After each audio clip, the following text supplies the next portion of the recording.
Hello, let us further discuss classification of organic compounds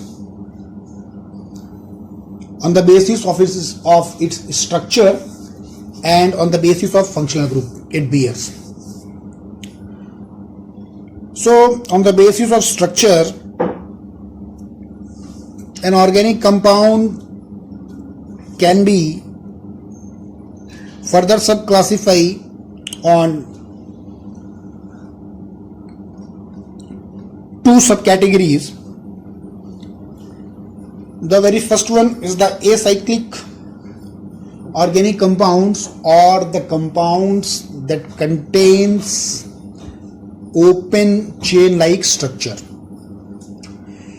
and the second category is the cyclic or closed chain organic compounds. An organic compound is said to be acyclic or open chain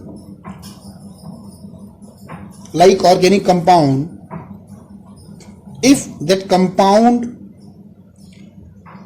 contains a structure which is look like a straight chain, and as per its name, that is open chain compound or acyclic compound, this also depicts that such organic compound will lacks or devoid of any ring or cycle within its structure. So because of this characteristic,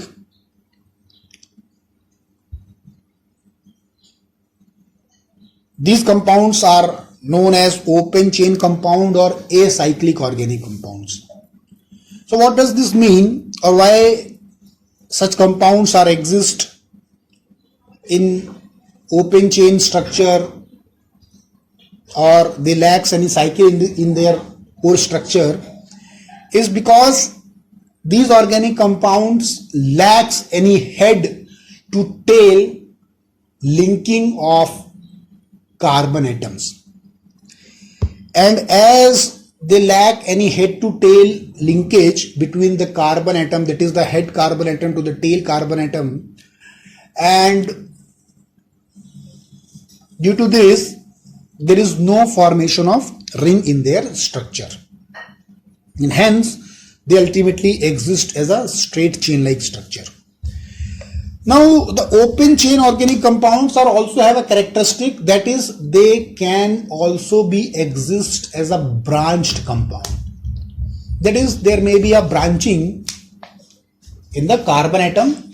However, whatsoever the branching or branchings are, there may be one branch or there may be more than one branch. If it exists, neither of any branching will ultimately be leads to formation of cycle within their main structure. So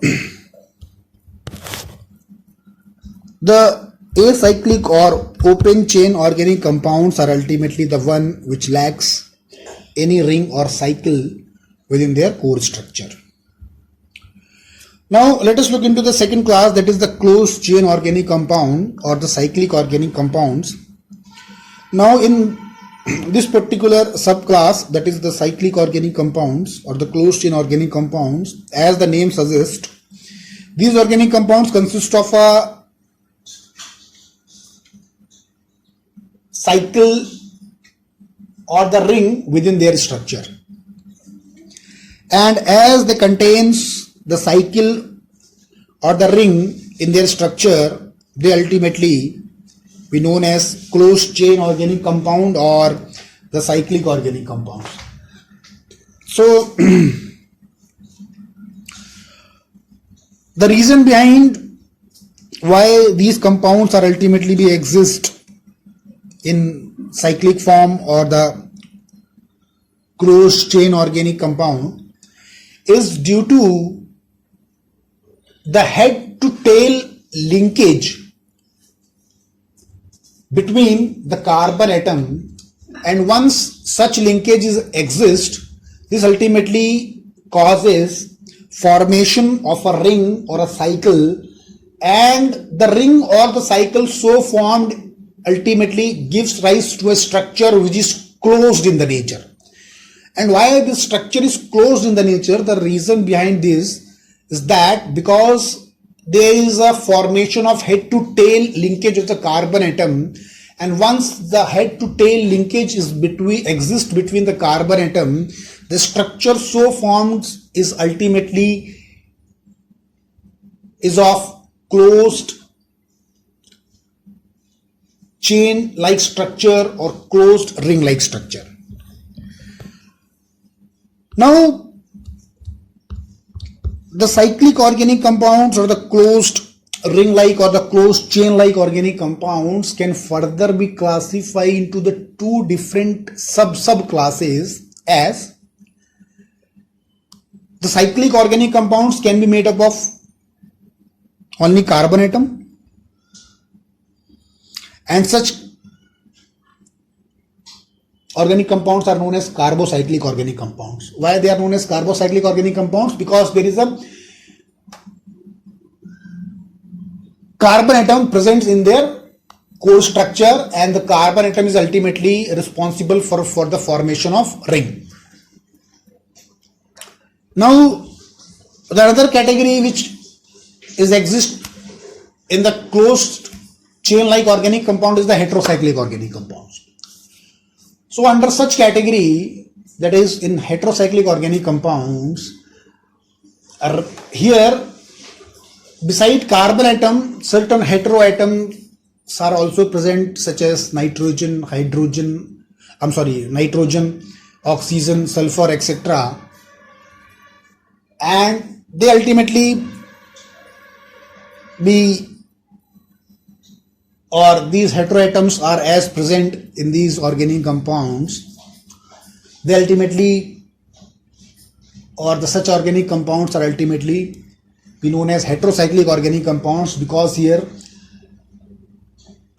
within the cycle, within the ring, with carbon, certain heteroatoms are also present. And due to the presence of heteroatom within the ring structure, along with the carbon atom, these organic compounds are known as heterocyclic organic compounds. So this is a very concise classification of organic compounds on the basis of its structure. So further, let us discuss the very last class, that is the classification of organic compounds on the basis of functional group. Now in organic chemistry, most of the organic compounds are ultimately belongs to one or other category, and on the basis of functional group or on the basis of sole functional group, an organic compounds or whatever the organic compounds we ultimately know can be categorized into one or other category. So before moving further, it is important to let us know what ultimately the meaning of functional group is. So in terms of organic chemistry, the functional group can be defined as the specific arrangement of certain atoms or group of atoms with each other, which ultimately responsible to give a characteristic chemical property to an organic compound. So this is what a functional group is. Functional group is nothing but it is, or it involves a definite or a specific arrangement of certain atoms which ultimately responsible for the specific chemical property of an organic compound is. So for example, if an organic compound contains OH group, it represents an hydroxyl functionality. For an example, if an organic compounds contain CHO functionality, it belongs to the aldehyde group. If an organic compounds contain COOH functionality, it represents the carboxyl acid group. And likewise, the type of functional group an organic compounds contain within its structure, it can be further categorized or classified into a definite class or a specific class of functional group on the basis of core functionality or on the basis of principal functionality it contains within its molecule.